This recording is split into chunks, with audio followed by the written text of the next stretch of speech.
Hi, it's Carter, and it is Saturday evening. I'm on my front porch on Rockdale Avenue. Beautiful, little, peaceful, lower middle income neighborhood. That's where I like to live because they're working people.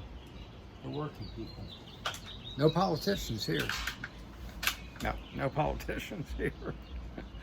No, no radical left wingers. You know. Out to be nasty to their neighbors and criticize everything around them, and we don't do that. We don't do that on Rockdale Avenue. And as I look at these people and think of the decency of them, the common folks like me, that's why I moved here.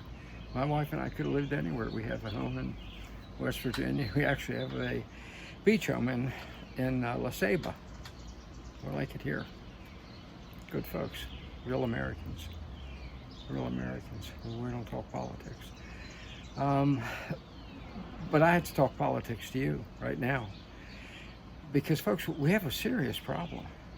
We have a serious problem. Let me put it in context for you. Donald Trump went to the Bronx, predominantly black. He was upbeat and he was positive. They cheered. They loved him. Okay?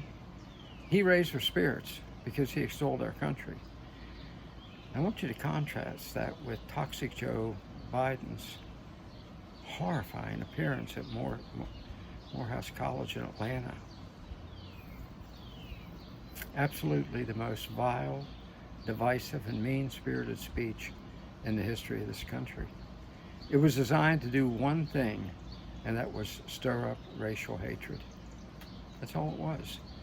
And his countenance in giving it. Angry the whole way through. Angry the whole way through. That's why, by the way, that's why I call him Toxic Joe Biden. He has toxic dementia. The man should not be in the White House or anywhere near it. He has toxic dementia. You know, I'll give you an example. My family had a relative, one of the nicest men you'll ever meet in your life. Almost a saint. He got old. He was in a nursing home, and he got toxic dementia. Not just dementia, but toxic dementia.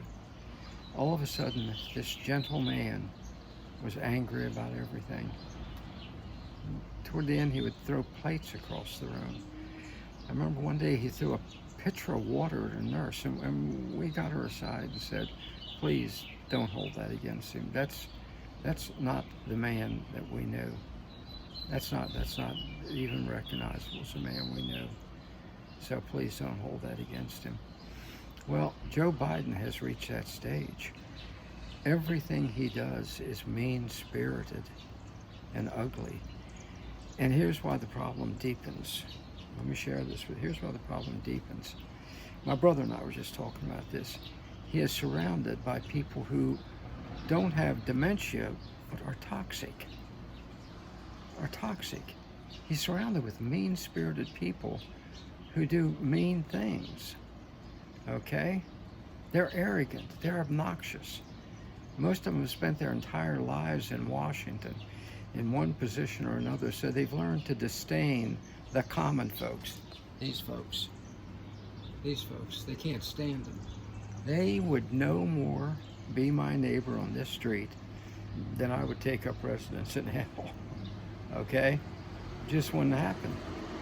That's what our problem is. We have a president with toxic dementia. God help us. Surrounded by young, mean-spirited people. Let me give you an example. Just go on now, thanks God. Thank God. But think back to Jen Psaki, his press secretary when he first got in. Never saw her smile. Never saw any other countenance on her face but contempt. Now she's on MSNBC or one of them. Same attitude. I used to look at her and think, can you imagine being married to that? You wouldn't be, because she wouldn't marry. She would not marry. But I can assure you, if you were her mate, don't plan on getting a lot of sex because you're not using me. I'm sorry, that's the attitude. I'm telling you, that's the attitude of these types. You know, I have run into a lot of them, you know, through the various women I've had over the last almost 80 years. So I know of what I speak, okay?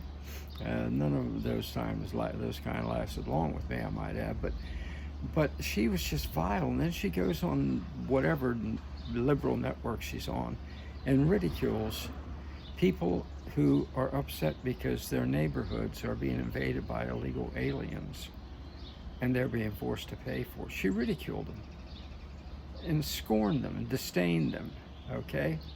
Mocked them. That's the kind of person this is. So now she was an advisor to Toxic Joe, and everybody Toxic Joe has around him has the same damn attitude. So that's where we are. This man is dangerous. Dangerous, and it's going to get worse and worse and worse because you don't get better from toxic dementia. I can tell you that from the unfortunate experience of my family. So, folks, I wish I could say to you, so here's what we're going to do, but all I can say to do is make sure that guy is voted out on November 5th, because we cannot stand that kind of hatred and malice, controlling our country for one more minute. Can't do it. So let's work together to do this thing.